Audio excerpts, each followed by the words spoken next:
Hey guys, Riddlebox with Jackalmen Games, and joining me is a good friend and teammate, Maul. What's up, buddy? Hello.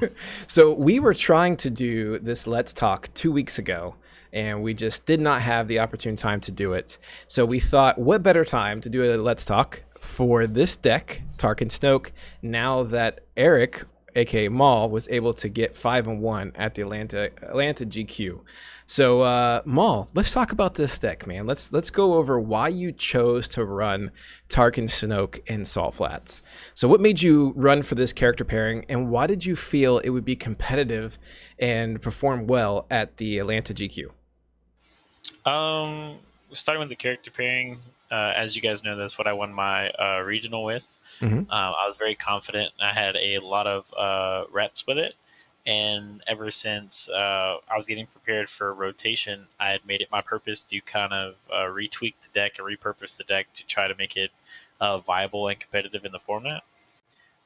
Which means that you kind of have to play it almost completely differently than you did like whenever you had force speed and all that stuff, when it was just chunk dice out and play fist, like power action dice and zero cost dice and play fist. It's not like that anymore. I've been working on it for months now, so from February to now, so it's about a good three Wow. months that I've been working on it. Yeah. It's definitely Um, different. It's not like the previous build that I've played against with you or seen you run. It's definitely teched more for what's kind of popular in this meta and some cards that are being yeah, played, which I thought was really cool.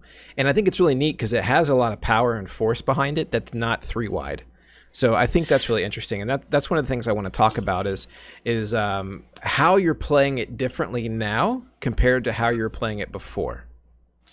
Um, well, now I built it to have the ability to kind of be able to answer any scenario, where it's a really fast deck. Like if they have the answer for, like, you say, like if I roll out Tarkin and really it's a really good deck because there's not a lot of multiple removal cards, like multiple die removal cards. Like even Bagal only gets rid of one, and it feels really bad to blank a die in this situation against Tarkin because his power action gets turned online, and if I control Sot Flats, which I have a max roll of 8 on my character die, Mm-hmm. so I won my battlefield a lot. Salt Flats is the engine of the deck. I would say it's a secondary engine. A lot of times I would roll out the 2 discard or and the resource, which is like what you want, because your opponent kind of chooses what you're going to do if you have supports or if they want to get rid of cards from their hand to they want to get rid of mitigation for the discard 4. You're able to kind of read what's in their hand by what they're doing, and if you fully need to like take away their hand, you salt flats back to you. You rarely salt flats your opponent's die in this deck. Like Okay. you use your salt flats to go to your resource or go to your discard or whatever you need. And that like so discard 4 against like the Foswato Snoke deck is really huge. And then being able to just roll out, they roll out Watto, and then you can either discard 4 or you can gain your 3 resources, and then you're able to play Mega Blaster Troopers, which I do believe with Tarkin you get more, which we'll get into Mega Blaster Troopers, but I feel like Mm-hmm. with Tarkin in that scenario, you get more value out of Mega Blaster Troopers because Interesting. max damage. Well, if you roll the blanks, Mm-hmm. or if you roll the 2 resources and you don't need the resources, or you roll the 1 guns or the 2 for 1 and you don't have the money to pay for it, you still have his power action Right. online to, or if you roll the 1 and the 2 for 1 or the 2 and the 1, you get 4 damage out of it instead. Yeah, that power Um, action is really good. where in the other deck, they just either have to reroll or they have to use a focus die, where you get to keep your focus die and you just get value off of it. So I feel like sometimes you can get more value. Um, but yeah, like overall, I feel like Tarkin is very strong. I feel like it does a lot of damage turn 1 and turn 2, to the Mm-hmm. fact of where like I've won turn 1 with Force Storm Interesting. and other things like that. So like there was times in pods and during the tournament. because I went 6-7 pots before the tournament to kind of see if how I was rolling, see what was hot, Mm-hmm. see if I was hot, see if what this playstyle was correct for the day, or like how people were playing, because I was playing in some pretty competitive pods with my friends, which is great. It's all for fun, so it doesn't really count towards Right. anything. But it Right. was to really kind of just warm up. Yeah. Yeah. And man, being able, like, I played a lot of people's hands for them all weekend, and that was really big thing. And that's really why I lost Andreas, because the players like that, you can't really, Yeah. like, if I was to play myself, I would not be able to play my own hand. Right. Like, it just doesn't work that way. And there was a time whenever I did lose to him. Whenever I did lose it came down to I could prolong the game, and then we would see what happened. Which he would be on the upper hand. The situation was, I had 2 actions before he had the 2 actions that were lethal on the board, and I could have killed his lethal against me, which I could have focused to lethal on Faust, which was his move to focus and then power action to kill me. And so I wouldn't have to deal with that. And then I had still had fists to roll in and things of that nature, because he hadn't been rolled in yet. Mm-hmm. And I could have put a lot of pressure on the board towards Snoke and Wada, and we don't know how it would have played. He was still in a very good spot, but I honestly feel like I got cocky, and I'm not taking anything away from Andreas, because obviously he won, he beat me, he went 6-0.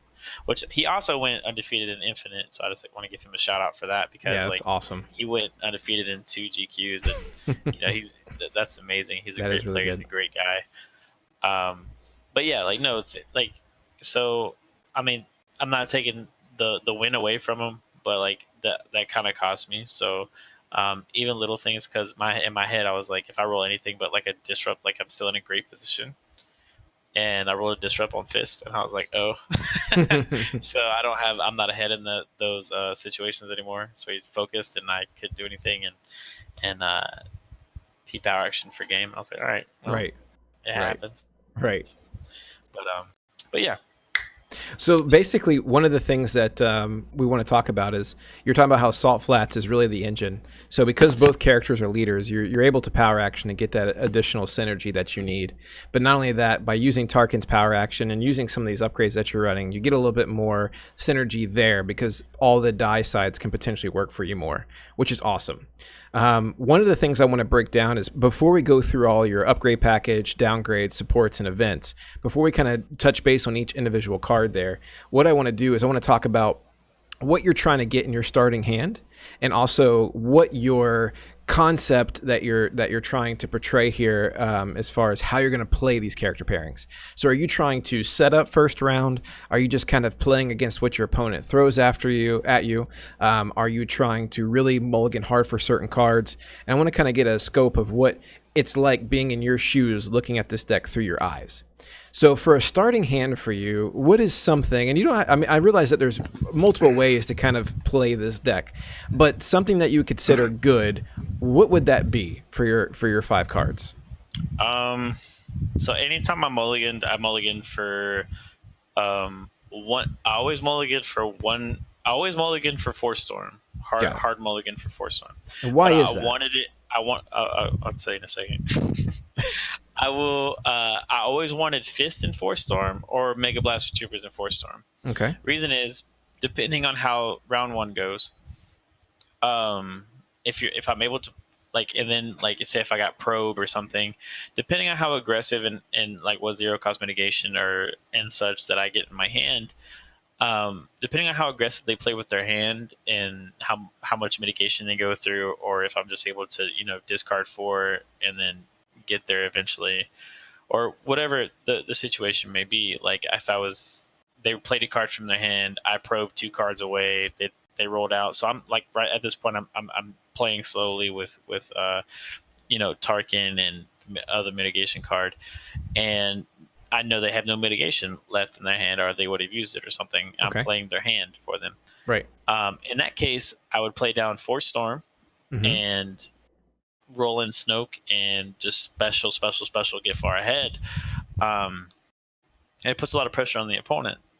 And but if that's not the way things are going, I have the option to drop Fist and or Mega Blaster Troopers turn one, and it doesn't feel bad at all because I'm still able to. Because the thing is, I can discard four.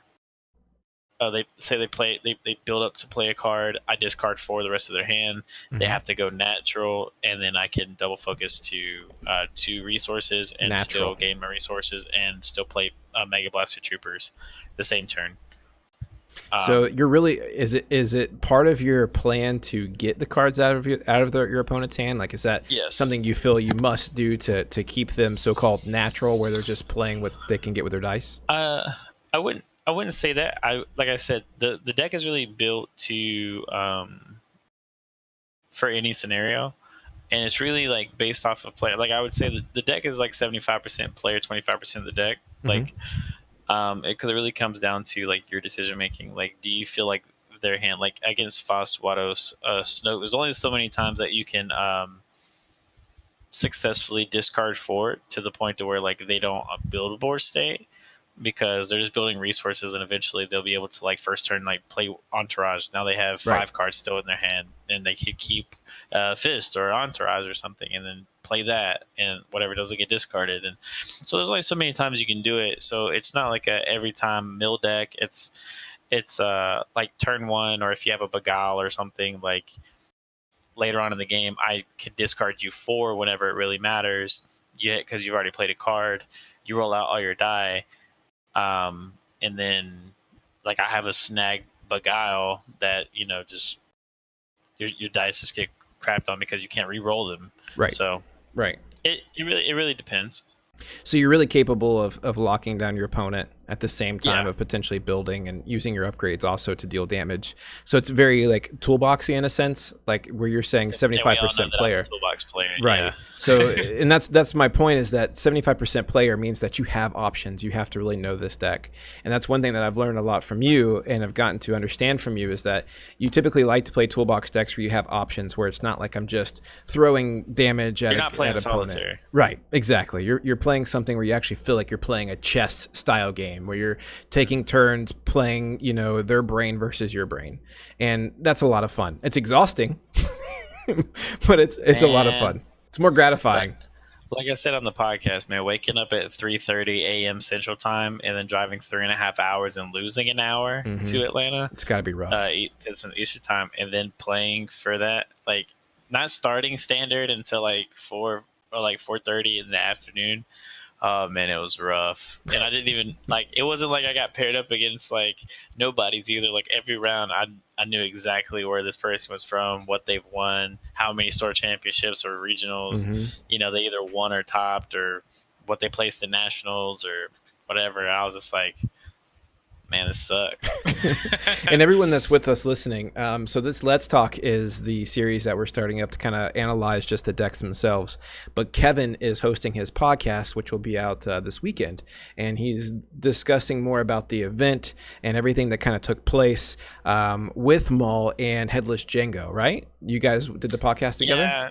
I mean, it started out with like a very clear objective, and then just like my mind, it kind of drifted off. So, so we'll more about the event. Check out that podcast for sure. Yeah, for sure. So let's do this. Now that we've kind of got an idea of your mindset, the type of decks you like to play, and you know the way you're able to get your starting hand and what you're going after. Let's go through the upgrades. So you have 6 upgrades here, which Force Storm we talked about, where you're able to kind of loop in those specials and continue to keep bringing on the heat. I will say, Force Storm was MVP of the weekend. The fact that I was able to come back in certain games because I was able to drop Force Storm. Say like, for instance, I had Force Storm rolling out in specials. I had my Mega Blaster Troopers on the board with conscript squads and Imperial Officer. Like, that board state was just dumb. Right. Like, it was just, and there was times where I was able to drop Force Storm. They had no cards in hand, and I activated Snoke, and I power actioned Tarkin on a 2 focus to turn himself to a 2 focus, and then Snoke to 2 more 2 focuses, and then it to the special because it's focus 4. It was just One of the reasons that disgusting. I'm glad we're doing this Let's Talk is I realized that this did not go 6-0. We realized that it went 5-1, and we know there's other variables Yes. and things in place that would rank a deck if it went 6-0 versus 5-1. But one of the reasons why we're really talking about this is Your Destiny did an article on it, which completely surprised us. Like, it's not that like we're like, hey, write an article on this. We're just like, hey, look what Your Destiny put out, which was really cool. But this is a character pairing that people essentially thought was dead. People didn't think it was going to be able to hold its own anymore. And the fact that it wasn't a 3-wide ramp deck that threw out these big resources like the Entourage package and Mega Blaster and Vader's Fist, it was something that was still toolboxy and still was able to build, but it did a lot of things to control the field. And that's why we're talking about this, is because for people that are kind of discouraged about the meta, thinking that you have to play Entourages and you have to play First Order Stormtrooper and you got to play Snoke and you got to play like Water Watto and run these. I was still playing Snoke.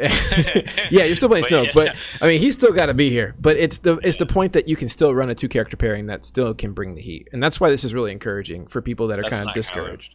But oh yeah, Tarkin Snoke. But so let's talk about handheld L S1 cannon. So you have 2 in here. Let's talk about this. Is this a card that you would still keep? Is this a card that was able to really pull through for you?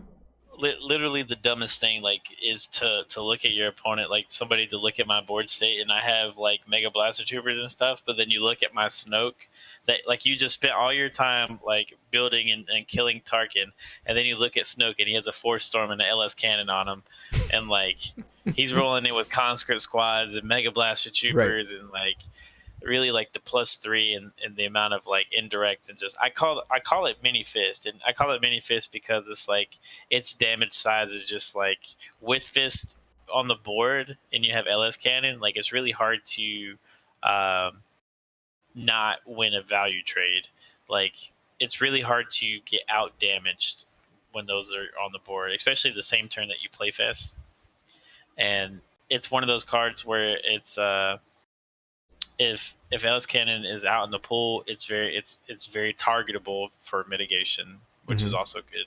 Yeah, because you have dice that are a lot more valuable, but also those dice can hit just as hard. So it's really like, do I want to take this or do I want to take this? But like, it's an incredible card. I love this card.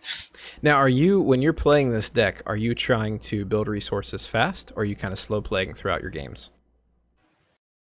It literally depends. Like it's per matchup, it's per situation. It's like one game I can start up discard 4. One game I can get 5 resources. One game I can fucking hit you with 4 indirect. Like with Snoke, like it literally just depends. Like it depends on the deck I'm playing. It depends on if I won the battlefield, if I didn't win the battlefield. Because if I have shields on target, like things don't feel as bad. Right. You know, I understand. Like so, like it's also what the dice give you as well, especially if you don't win the battlefield. So like if you get a resource side and a blank, like and you have supports in your hand that you can build board state, because I always love to be able to that it put me in a situation where I could drop fist, or I could drop a Force Storm or Droid Commandos with or Mega Blaster Troopers with a Conscript Squad in that range, or have one resource for like a Riot Shield if I needed it for some reason, or you know, I could play an Imperial Officer, LS Cannon, and a Conscript Squad. Like you're just able to just drop down a lot of valuable dice on the board, and it can be kind of overwhelming for your opponent. So. Or if I win the battlefield, you know, I'm able to roll out first. If they don't have a response to my discard, then, you know, there goes your hand. Right. And, you know, that really wrecks their plan. And I still have my full hand because I don't have to play anything. And then I can probe afterwards or something. And then I get full. And like probe after you discard 4 if they don't play that card in their hand is not bad per se. Like I have full knowledge of like, what I have the green light on. So, because like I said, I can still play rollout into Mega Blaster Troopers, and I know if it's worth it to re-roll or to like how to progress my board state further based off of what's in their hand that turn. Right. So And you Riot know. Shield, you have 2 Riot Shields here. Is that something that you would still keep in the deck? Yes. I would. So Riot Shield, um, me and Lake from Your Destiny, we talk a lot, and Riot Shield still feels kind of like defensive stance if it's not on a trooper, Hmm. because defensive stance, you pay. I think it's pay one, but you pay one for 2 shields, and it's essentially the same thing. But there was a lot of times that during the tournament I needed that extra 2 health because I'm playing a two character combo. Hmm. So Yeah, you like definitely need something. anything that kind of like gives you a force illusion kind of vibe or anything like that, like armor plating, because I mean, basically what it is, it's armor plating. It's a red armor plating, Right. and for troop, and It's that just a can be little bit better for a trooper, yeah. yeah, just a little bit better for a trooper, and honestly, like it saved me from a lot of damage. Because I looked at it as an extra mitigation card, essentially. Hmm. Because they still have to trade And a die to be able to do one yeah, I packet mean, of like, damage and look, so forth. if you're facing Phasma, they have all 2 guns. If you're playing against Mega Blaster Troopers, it's just 2 guns. Hmm. If you're playing against Imperial Officers, 2 guns. Or what's another one? Afra. There's a lot of whenever they do their indirect, though, 1 indirect to themselves, 2 indirect to you. It's 2 damage, so you can block 2 damage there. Like things of that nature, where it's just like it's really relevant to shut things off. I would say over the course of the weekend that I expect the reason I didn't play something like Bubble Shield or something like that is because I didn't feel like I would play against a lot of indirect decks, Hmm. and I didn't. So Right. great call. Right. But overall, no, I would definitely keep it in the deck. It was fantastic, and yeah. So So for the downgrades, you chose Mine Extraction, which is very popular right now because of Snoke opponents and things of that sort. But why did you tech this in, and what did you play it on mostly, and did you play a lot of it? I played it on Snoke Got all it day. all day. So you got it. Um, You played it. so so a lot of them. Cause look at it like this. So a lot of Snoke Watto Foss players, they get a lot of value from their first turn once they're able to Snoke and then play their the Watto die or the Foss die for a resource, and then they're able to use Snoke as the last roll in to kind of focus to all the damage and get ahead or build more resources or whatever. Right. So say if I don't have a 4 drop support in my hand, a Mind Extraction Snoke, that leaves me say I power action the resources for 3 resources. I'm still able to play like a LS cannon and a conscript squad, and then I'm able to still play Mind Extraction. So I'm still able to build board state, and I'm still able to mine it. So I'm plussing me 2 dice on the board. I'm taking away 2 dice on their board to give them more hard troubles. Right. And if not, if they choose not to exhaust him, then um, I'm just building a better board state than they are at that point. Yeah. And so it kind of helps you out. But mostly, like, it was there to like kind of be a silver bullet to Palp. Because like it's not that you struggle with Palp, it's just Palp's annoying, and I didn't really want to deal with it. Also, to turn off Phasma, it never really felt bad. I did it once. Didn't feel bad at all because his first action every turn was just roll into free dice, Yeah. and I was like, this is I mean, aggravating. that's still good. Yeah, that you play that on Phasma, absolutely. Because like at that point, like at no point are they ever going to really exhaust Phasma. Hmm. So you just have to deal with her 2 dice, but you have to make sure you get value on it. It can't be like your first action of your turn, because then it just feels bad for you if you can't build your board state Right. and they mitigate your die, then you just lose out on the round. So it's very time And they don't really sensitive. care. Yeah, it's in that situation, or like against Vader, because there's a lot of same thing. It's same thing. Mhm. Phasma. They're never not gonna like they're always gonna roll in Vader. I'm just laughing because Rizzle was at 3-0, and then when he went against his 4th match and someone mind extracted him, he just like his brain just got poked so hard, and he just threw that game because he's like, I don't know how to deal with this. Like, and I'm like, it's not that bad, but like for him, he had to play me immediately after that, and he told me that, and I purposely mulliganed it back and still got it in my first hand. And I made him watch me discard it with a sinister piece. I was like, I did this just for you. Oh, that's sweet. but I still like wrecked him. So it was really funny. But he was 3-0 and he was doing great and keeping his composure. And he's like, I just played against Mind Extraction. I didn't know how to deal with that. So, so You that's just leave interesting. it on. You don't care. Yeah, exactly. So let's go through these supports, and then we're going to finish up with these events, and then we're just going to kind of bring all this to a close, and we'll finish this conclusion of the Let's Talk. So we've already talked about conscript quite a few times. We understand how that is. My biggest question here as we go through these supports is, would you keep them or would you tech differently? For conscripts at one resource, were they MVP for you? Do they work well? Do those two blanks really synergize? Conscript squads is amazing, especially when you're able to power action into 5 resources for the turn, and like you have Mega Blaster Troopers and then conscript squads. So you have a total of, you went from 4 dice onto the board to 8. That's crazy. That's crazy. It also allows you to, modify into a max of 1, 2, 3, 4, 5, 6, 7, 8, 9 damage out of the Mega Blaster Troopers, and that's with the 3 indirect, 2 gun, and then the +2 modifier. And also, if you've there was a times where I played double Conscript Squad, and I rolled them out into the double modifiers just to Tarkin power action. I was like, 5. I mean, 4. Right. Like it was whatever. No, I would definitely keep them in the whenever I first put them in the deck, I was like, but then I started actually using them, and I was like, man, it never feels bad to roll in 3 dice right or more. For droid commandos, you have 1 teched in there at 4 cost. How did that work for you? It was actually really fine through both days. I actually received a lot of flack for this card because it could be a lot of different things. It could be a second Imperial officer. It could be a Hellfire droid. It could be a ground battalion. It could be a V-wing.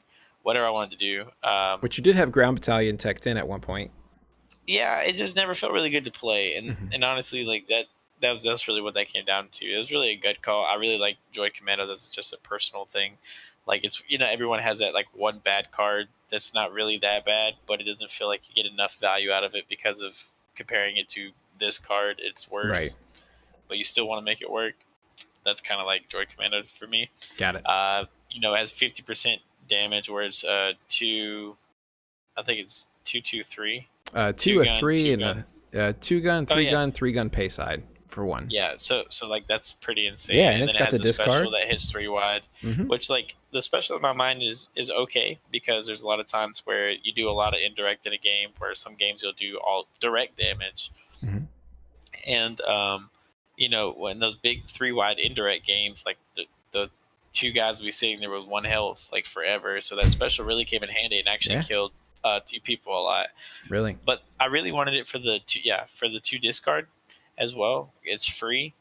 Gave me extra value for hand. It turned on Force Storm. It turned on anything that was afraid to get mitigated, like Fist or anything like that. It was just like a safety valve. I probably wouldn't keep it in. I would probably replace it with a second Imperial officer or a V-wing or a Hellfire or something of the sort. I think that discard element in this deck just really kind of gives you the advantage. It really does. Because that's something that the other build support decks that are not really similar but can do similar things doesn't have, that you do have the advantage of. Well, so think about it like this. Everybody that would say that it feels bad value, if it rolls out of 3 damage, okay, that's the same damage high cap as Hellfire. Okay. But if it rolls a special, it feels worse than anything. All right. Well, to be fair. But if it rolls a lot of people would give you more crap about it than anything, and they would feel really bad. So if you have 2 cards in your hand, and it's either your combo piece or your last bit of mitigation that you have to stop me from running rampant with my Mega Blasters or whatever it may be, my Force Storm, whatever, and I roll a 2 discard on it. So now you have to go out of your way to mitigate that die and potentially stop your turn and let me run rampant, or you're just going to let me run rampant. Right. So it's a lose-lose for the opponent. It feels bad, but ultimately, like I said, it would change for one of those cards. It's really up to it's really up to the person. But it was okay. I enjoyed the card over the weekend. It was kind of my fun element going into it, so people can stop being butthurt about it. And then we have Imperial Officer, which we understand the value of Imperial Officer. The It was very activations gives you a good okay. thing. It felt very at times, like Hmm. it, and then Yeah, I've it been was kind there. of just like, well, I mean, really, it feels like there was times where we were building board state where I just crushed his board state and all I had was 2 resources and I played it turn one and I was just like, eh. And then turn two, I played other stuff and then it had value. But it's one of those. It's like you have the sundae, then you have the whipped cream, then you have the cherry. It it feels kind of just like the cherry. Like the cherry is not really needed. Some people don't like it. Some people don't need it. Right. Like, but it's there. When you get your sundae. Yeah. And so that's kind of what it was for me. But like the focuses kind of work with Force Storm. It works with getting damage. It works with Tarkin's power action.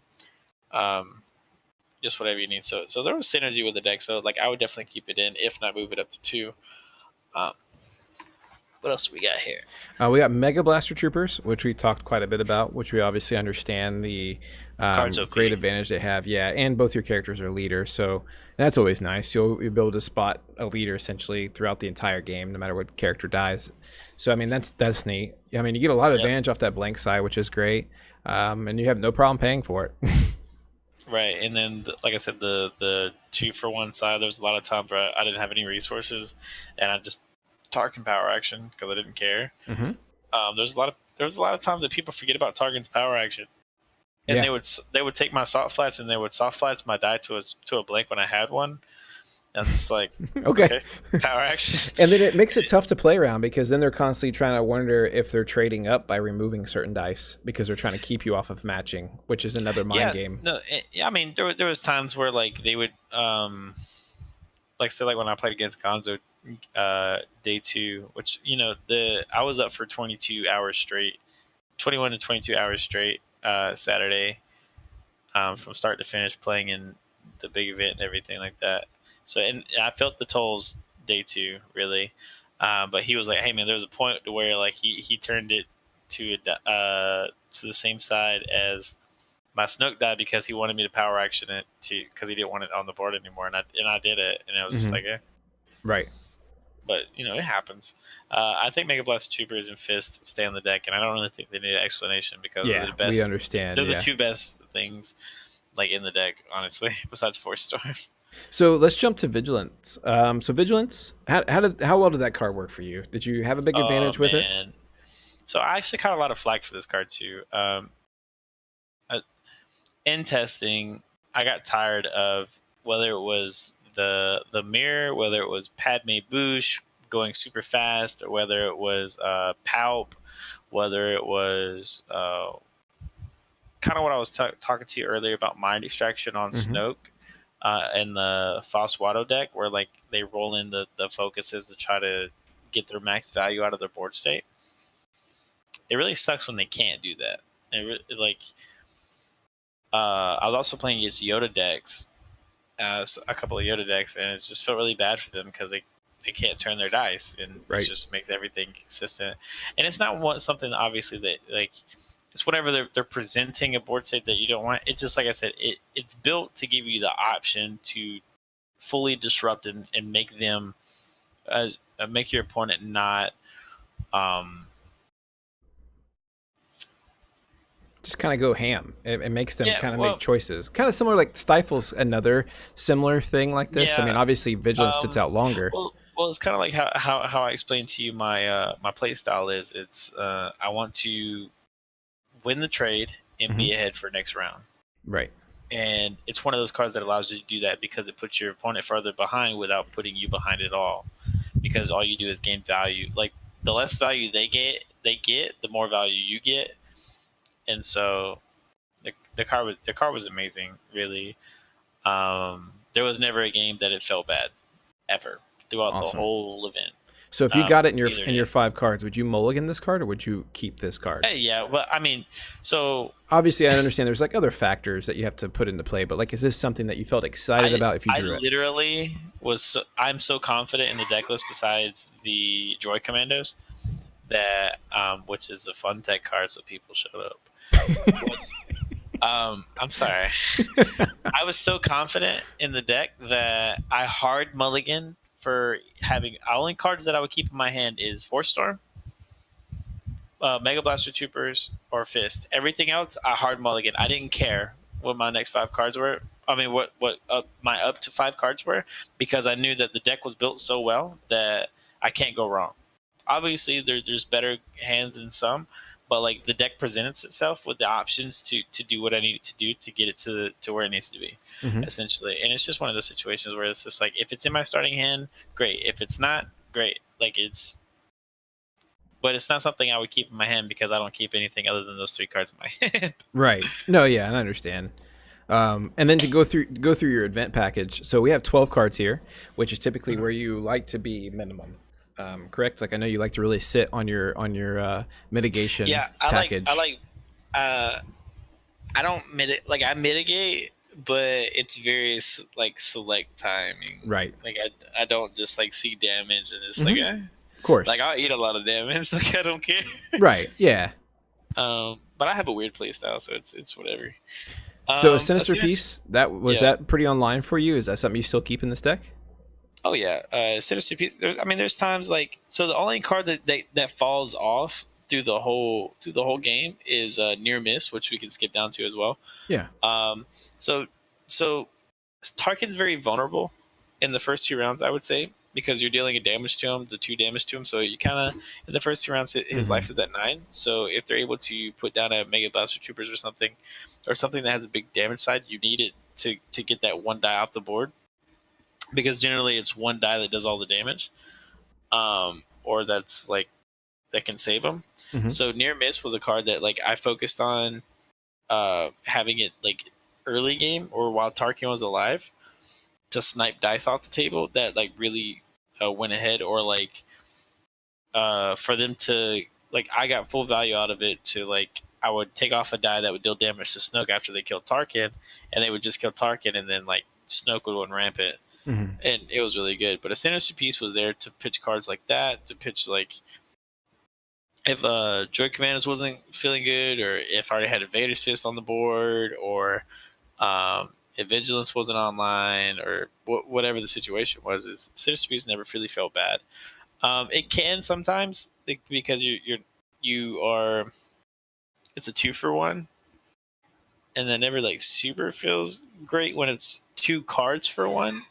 Right. Right. Um, because then you go down to 3 cards, and if you generally play a card from your hand for board state, you have 2 cards, and if you have to reroll, which you have a high statistic of rerolling with like things like blaster troopers and stuff like that, it can put you in a sour spot. Like if you have 1 card left to hand and then they beguile you, then you're just like, Right. it Yeah. feels bad. But I would keep it in. Um, The last 2 cards we Resi- can go over too. Go ahead if you still want to talk about that. yeah. It was questioned in the article why I didn't play things like Route and Mhm. Forsaken and Yeah. Measure for Measure. All those cards are really restricted. Oh, and Doubt, and I'll go into those in depth right now. Mhm. Doubt is a personal card that I do choose not to play because it always feels bad for me to play it. Anytime I've ever played it kills me. And anytime I ever get doubted, I love it because generally, like, I mean, if it lands on a blank, it's whatever. But it just feels like a bad 1-for-1, honestly. Yeah, I don't know why. It's because it has, I guess, because it has the option to, like, I love Hidden Motive over Doubt for the reason of, like, if you call it wrong, like, it's okay because, like, it's not like they get a free Immediately resolve resolution it. of it. Yeah. Which, like, but the immediate resolution can also like benefit you because if there's like modifiers or other things like that, uh, you know, it turns those off. But like in a general sense, it's like, you know how many times that over the weekend that my Tarkin died, like got my Tarkin discard or resource got doubted into a discard to discard for 3. So like I Uh, basically just discarded you 3 cards, and I'm right. like, this is bad. All right. Well, Like where I would rather Hidden Motive Tarkin called Focus and hopefully get it because he has 2 focus sides, right. or like Phasma has guns, or whoever, like Vader has a shit ton of sticks, and it is like. It's funny how people are either for hidden motive and not doubt, or for doubt and not hidden motive. Like, it's funny how people prefer I one just card feel over like the other. there's more downside with doubt because, like I said, it's not a free like a free activation. You're Right. giving them ambush if it can be resolved. You're giving them ambush with that Exactly. die, Yep. and I don't like that. No, I completely Um, understand that. route. There was a lot of times I had 3 dice in the pool, but there's a lot of times I didn't. So if I like the only card that you'll see in this list that is a that is in this like really restricting, because like a sinister piece, like by the time you're gonna play it, it's always gonna be online for the 2 or higher value that you need. But it's near miss that you spot 2 liters is really cold in here. But because route you need 3 or more dice in the pool, and what if you don't? Like, I don't want to commit more than I have to a board state because sometimes I need to slow play, sometimes I don't. I don't want to commit. I don't want the card in my hand to choose how I play the game Right. to survive. That just feels bad, and it feels like you get behind because you're having to play into a card instead of a card being able to be played when you need it. Yeah, it comes back Something to the like whole toolboxy feel. Like, you don't want to put right. yourself in such a big jam where, like, I really need to I need to activate this character now to get the die in the pool. That way this card's online. Otherwise this card's dead Yeah, or so whatever. because cards like route or measure for measure, I think is the one that Yeah. the one that said for the troopers. The If trooper I don't have exchange, yeah. trooper die, or if I don't have 3 die in the pool, I have to make sure I do it. So I'm automatically, if I draw it, actions behind, Yeah, all these because cards are either always that or it's online. exactly. And like Forsaken, the only time that card would be activated for me is if after I power action Tarkin, or if like so like, oh well, there's decks out there that roll out 1 die. Like, yeah, sure. Of Like, course. but most of the ones that you're seeing is Watto, and you can't remove Watto's die. So Forsaken's a great card, but for this deck I just don't see how it would have play here. Well, just for me in general, I just disagree with the card. Like, I'm not a big fan of the card. I agree that it's a powerful card and that it's a good card. I don't think it's a good card for me and how I Right. played toolbox wise, because it's not always online, and you kind of have to like hope.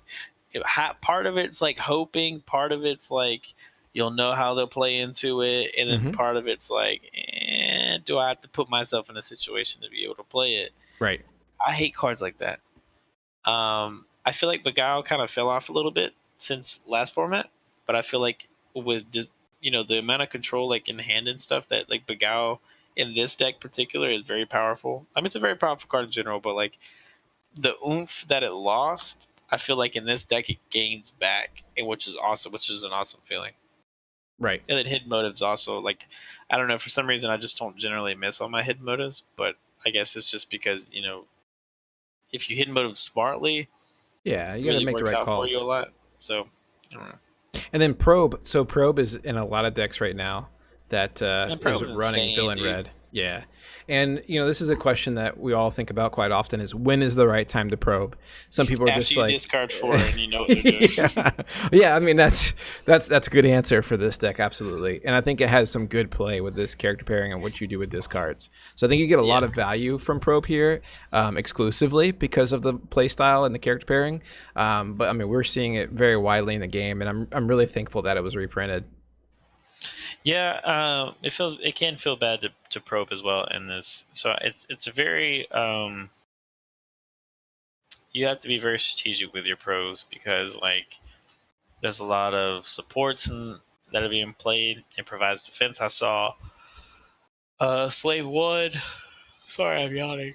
Ugh, This guy, he's putting himself to sleep. tired. uh, Slave One. Oh God, Probe's good. Eric's gonna fall asleep. No, no, I was saying that we can feel bad because you can hit a lot of non-events. Right. Um, But at least it gives you, some I sort feel of like in-hand knowledge. But we're in a knowledge era that, yeah, where it can give you like you know how to play, like, because you have to play differently if it's a Mega Blaster Troopers compared to a Fist. Like, do I have massive removal? Do I have to worry about blanks? Like, how much that's a like good is a point. statistical thing, or like do I have to worry about like trying to take one of the resources so Fist doesn't feel as good unless it nat rolls threes, like, or as resources irrelevant after Mega Blaster Troopers, are played so I can use these disrupts and just power action them for 4. Like, it really depends on, the situation for pro, but like even if you hit, like it still gives you that information. So it does feel bad. Doesn't feel bad because if you're sitting there on the discard too, and you can power action it, and you know that those cards are in their hand, you're 100% hitting them. Or like if your opponent, you got knowledge previous on the previous turn, you're able to claim and roll out, and you saw that they were in their hand, and they did not play them. Right. And you're going to get to hit them. Also, that there are at least two cards that are not mitigation cards for that discard 4. So there's a lot of value in probe, but it's very situational. I would agree. So I think we have one more card left, buddy, which is Scorched Earth. Which, I mean, we obviously know the advantage of this, but earlier you were talking about the chance of you getting like a max of 8 roll, and you have a lot of probability of getting the battlefield, which is good for you. So this card is a card that is a little situational because you have to be in control of the battlefield, but most of the time you're experiencing that you had control of it, you would say, and that this was able to be played? I actually, this one thing that like a lot of people argued with me on is that they would say that the Snoke Watto Foss deck was faster, and I would disagree. I just believes that like I get my supports down, roll them out, resolve. I can take a lot more actions. I can play slower than you. I can play faster than some decks. But generally, like, so my rule earlier for mitigation and such was I want them to be always online. Scorched Earth is one of those cards that kind of goes against that mentality. But it's only 2 out of your 30 cards, so it's like... Well, but like my mentality with that, it comes from mitigation. Like, for mitigation, that's how I stand. This card was MVP because one of the games I won, I Scorched Earth for 5, and then the following turn I drew into another. I pitched all of my good cards. Like, there was a fist in that hand, everything. Because I had claimed, and I knew that he was going to roll in Mega Blaster Troopers first. And... he actually like it's just one of those situations where we're in a greedy format where there's not like I said, there's not a lot of massive removal, where it's a lot of doubt, a lot of hidden motive, near miss, just things that get rid of one die instead of multiples. That's why I'm really big on in the crosshairs right now. So if I could play yellow, like that deck would be insane. Right. Yeah, I mean, the only thing we have for mass removal is in the crosshairs and tangle. Yeah. Like even Beguile really only gets rid of one die. Right, exactly. And like so like the like even if you blank the die is still in the pool. Like, so we're at a greedy format to where like people are just used to like, okay, if I roll out nine die, like he can remove 1 and I'm okay with that. Like, okay, cool. Like you roll out 9 die and I'm 9 damage. There was a game I won that I Scorched Earth 5 damage, and then I claimed. And then I Scorched Earth for 7 because he was greedy. So I was just playing my turn casually, and I discarded 4. It felt really good. I discarded because he played 1 card from his hand. I discarded 4, so he had no rerolls. So he couldn't slow play any longer. So the only actions that he had left to do was just to activate stuff. And I wasn't mitigating any of his die on purpose. So so for future reference for anybody out there, do not let your damage sit on your board state. Please do not do that. But see, like it goes into like your opponents, like playing into your opponents. Whenever I did this, it was in a pod. But like throughout the day, like it did work. It did 6. It'll do 5. It'll do 4. Like, people ran into it all the time. But this was just this one scenario where I did 12 back to back. And when you discard 4, and like all you can start doing is rolling in and stuff, but because there'll be situations where like you have no hand and then you roll in blanks, and you're just like, oh well, I have Snoke to roll in double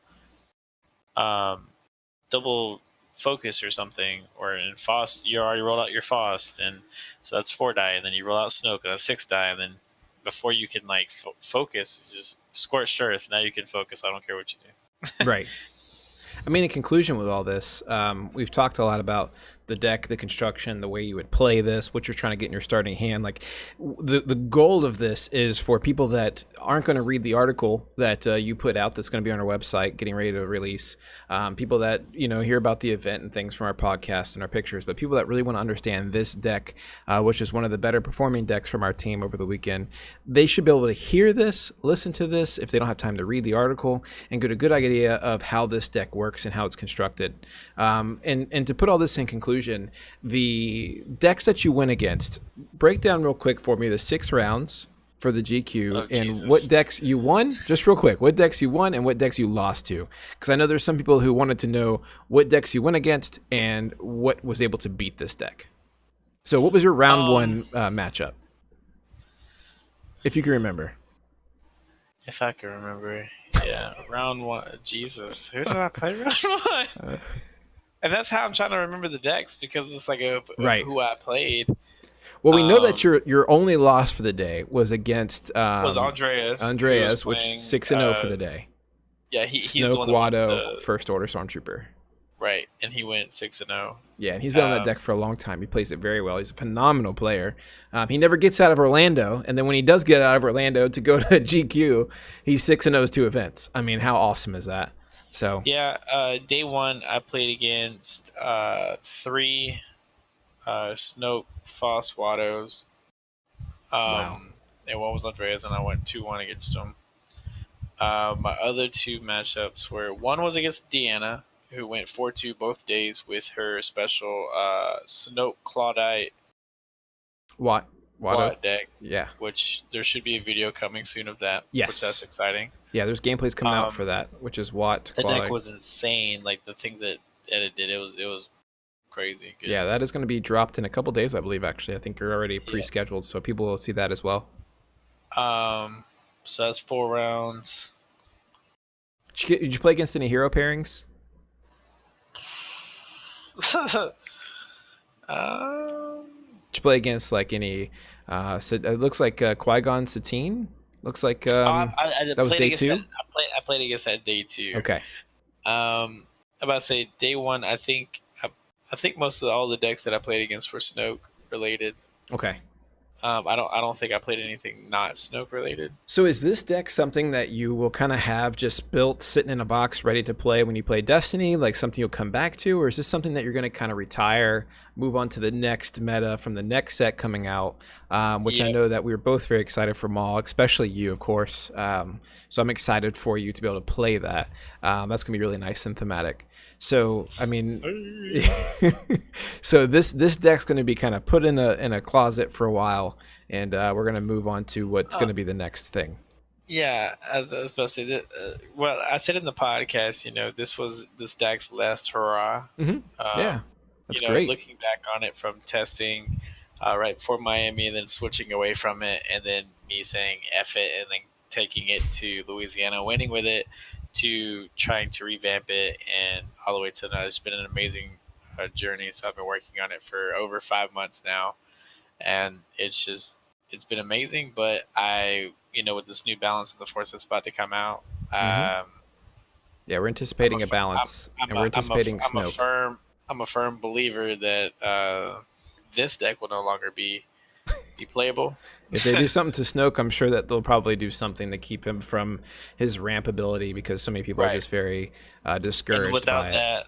And without him being able to ramp, or say if they hit his power action for some reason, if he's not able to discard 4 or focus 4 or get 3 resources, like the deck kind of dies. Yeah. But I believe it had a good run. I tried to give it a good run anyways. You did. You represented it very well.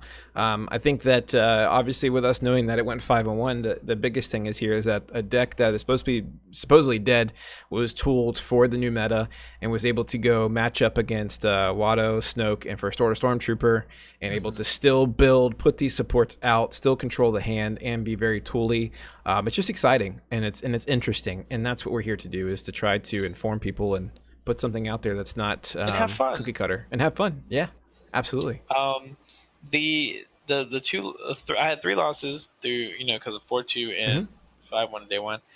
The 3 losses were against 2 of them were Faust Watto Watt, which was to Andreas, who went 6-0. Like I said, he also went undefeated in the Infinite. And then 2 Gonzo, which is one of Andreas's really good friends, and Andrew Cox and them. Gonzo and them are Yeah, they're great. part of that Orlando Cool Stuff crew down in my area. They're all amazing, amazing guys, all amazing players. I was really both of my Snoke games that I lost, I made plays that were kind of very iffy. That could have went, like I said. So, but that's on me. That's on the player. That's that's my loss. That's their win, and that's all that matters. And but the the loss I want to talk about is the Satine Qui-Gon deck. 8 dice roll and fatal blow. That shit was stupid. So get this. So I was at table 1 when this happened, because I started out 1-0, and then I was at table 1. I was like, all right, cool. And Qui-Gon had 5 shields on him because he had 2 defensive teachings down. I was like, all right. And Satine died because of I was only able to do indirect and 1-3 at a time, and he was trying to ramp really hard, so I was trying to like kill her off the board before I had changed playstyles. But he had no cards in hand. He had 3 resources, and he had the only die that he had showing damage was a 1 melee on Qui-Gon, which was 2 because of his ability. Andrew Cox walks up to my table, and he looks at my opponent and tells me, I need you to crush him. And then Andrew walks away, and then the guy just looks at me. He looks down. He looks at me. He's like, activate lightsaber mastery, pay 2 for fatal blow, 7 to Tarkin to kill him. And I was like, yes. See, Andrew Cox, when he accepts you in his circle, what he does is he's like, all right, we like you, and you're a great group of guys, but so now it's time for me to just talk trash to you. And so it was pretty funny that he said that, and that's exactly what happened. It's all in good fun, and I love it. But after that, it was just rough because it was just a 5 shield Qui-Gon rolling in 8 to 9 die a turn. It was insane. And this is your first GQ, right?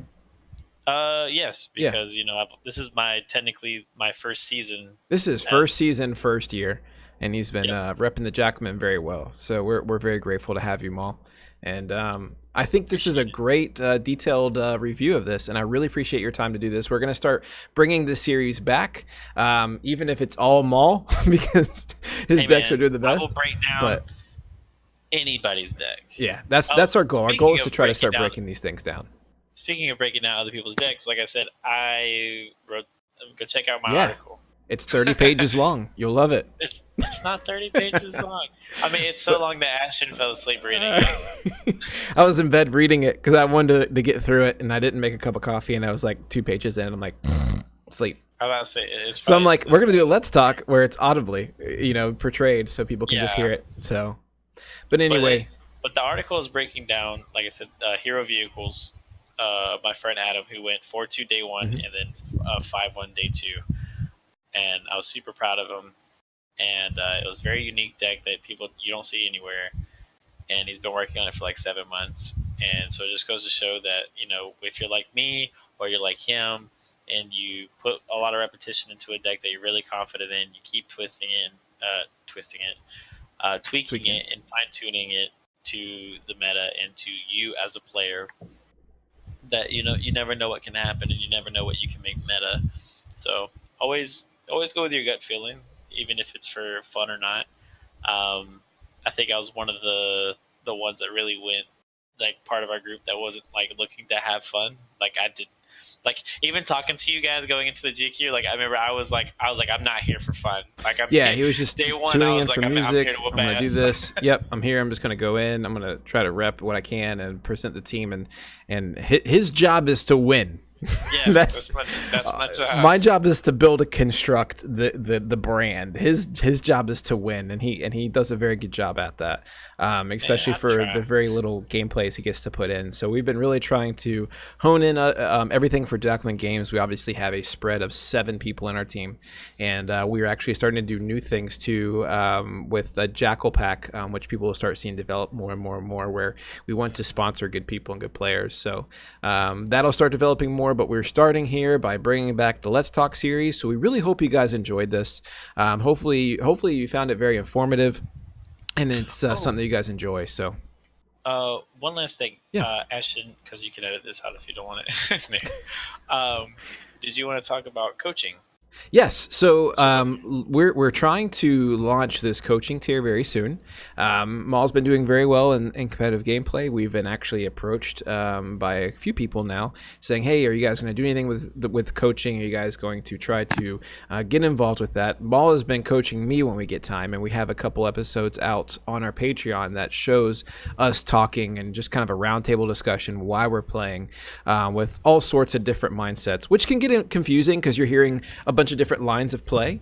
But if people are interested in getting one-on-one coaching, that is something that we're going to be launching very soon. So it's going to be there. It's going to be something where Eric, aka Maul, is going to be with you guys, take time with you, take a deck that you're getting ready to bring to an event, whether testing or locals, whatever, and have the opportune time to do that.